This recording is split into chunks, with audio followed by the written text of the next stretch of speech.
Hey everyone, this is Geetha. Welcome back to the HerGrip series. We are in the middle of a fun little mini series exploring the world of crypto.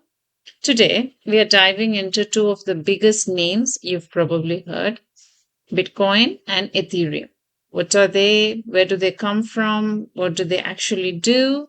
But before we get into that, let's pause for a quick reality check. The world of crypto isn't just two coins, there are thousands out there. New ones pop up every week, but honestly, most don't survive.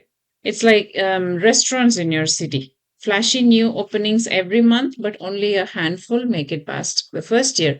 That makes crypto the perfect playground for pump and dump scams. People hypercoin, everyone rushes in, early promoters cash out, and your value crashes. We've seen influencers, crypto financial influencers, even politicians slap their names on coins just to cash in. So rule number one, have your own checklist. Who is behind it? What's the purpose? Does it solve a problem, or is it just hype?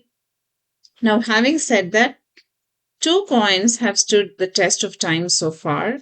Bitcoin, the OG of crypto, and Ethereum, the Brainiac that brings smart contracts and apps. It's still volatile, still risky, but if you're going to start learning, these are the best place. And don't worry, no PhD required. This is crypto explained like a kitchen table chat. Think of Bitcoin and Ethereum as two quirky siblings. One's the strong, silent saver, other is the curious builder. Now let's meet them. Bitcoin, the OG, the saver, born in 2009, right after the financial crisis. Bitcoin was introduced by someone or maybe a group, I don't know, called Satoshi Nakamoto. The idea was radical: money that doesn't need banks or middlemen, just math, code, and community. So, inside the very first Bitcoin block, Satoshi even left a hidden protest message. It said something like, The Times, 03 Jan 2009, Chancellor on brink of second bailout for banks. It wasn't just money, it was a rebellion that started off like that. At first, hardly anyone noticed. It spread only in those small online Reddit forums. But famously, in 2010, someone paid 10,000 bitcoins for two pizzas, worth $40 back then, worth hundreds of millions today. Fast forward to 2017, Bitcoin was everywhere. News anchors, celebrities, prices shooting up past $60,000. With that came a lot of hype, a lot of scams, crashes. But here's the thing: Bitcoin didn't vanish. Today, Bitcoin is what they call digital gold. It's a store of value, a hedge against inflation, and it's also a tool for cross border payments. There will only ever be 21 million bitcoins. So once they're out, that's it. It's very rare, just like your full stamp collection. So, how does Bitcoin appear? Where do these bitcoins come from? The answer is mining. Think of it like a giant lottery. Powerful computers race to solve tough math puzzles. When one cracks it, the reward is new Bitcoin. It's like digging gold, but digital. Now, the second sibling, Ethereum, the Brainiac, the builder. Let's go to 2015. A teenager, Vitalik Buterin, asks, what if we use blockchain not just for money, but to build things like apps, games, contracts without big companies in the middle? That idea became Ethereum. If Bitcoin is a vault, Ethereum is the app store of crypto. So on Ethereum, developers build finance tools, no banks needed, games and marketplaces, digital art and collectibles. I'm sure many of you remember the NFT craze a few years ago. It's messy, It's creative and it's buzzing with energy. It's like the startup fair where every booth has a wild new idea. To use Ethereum, you need to pay what they call gas fees. Think of gas like Uber surge pricing. If lots of people are using Ethereum at the same time, it gets crowded and the traffic jam makes fees expensive. Sometimes your $10 art can cost $20 in gas fees.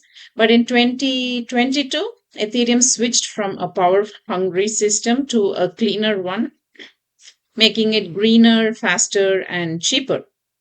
So the community keeps improving it with safer wallets and smoother apps. So Bitcoin's job, be a vault, store and protect value. Ethereum's job is be a toolbox, build an experiment. Now, if you own Bitcoin or Ethereum, where do you keep it? That's where wallets come in. A wallet is not your typical leather one. It's a digital keychain holding secret codes that prove that your money is yours. Some wallets are apps on your phone, super easy. Others are USB style devices you keep offline and it's super safe. So your wallet is like your house key.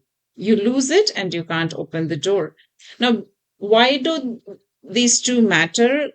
Bitcoin showed us that money could exist outside banks. Ethereum showed us money could do things. So together they are the saver and the builder shaping crypto's story.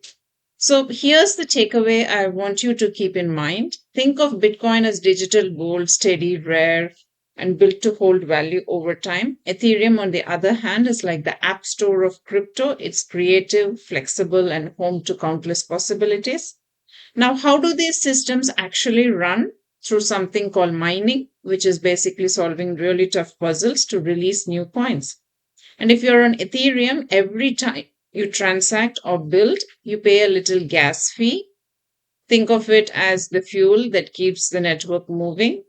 To store and use your crypto, you'll need wallets, which are like, your digital keychains that keep everything safe and accessible. Now, should you give in to the hype and rush in blindly?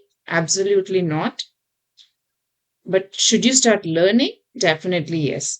Because in the crypto world, knowledge isn't just power, it's your protection. And here's the thing, you don't have to rush to invest in crypto right now.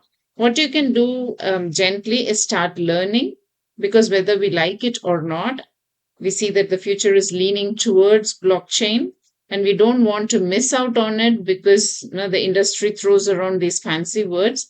Once you strip off the jargon, it's all common sense. So all you need right now is the right spirit and the right resources to make sense of it. So take your time, learn step by step, and remember curiosity is your best investment.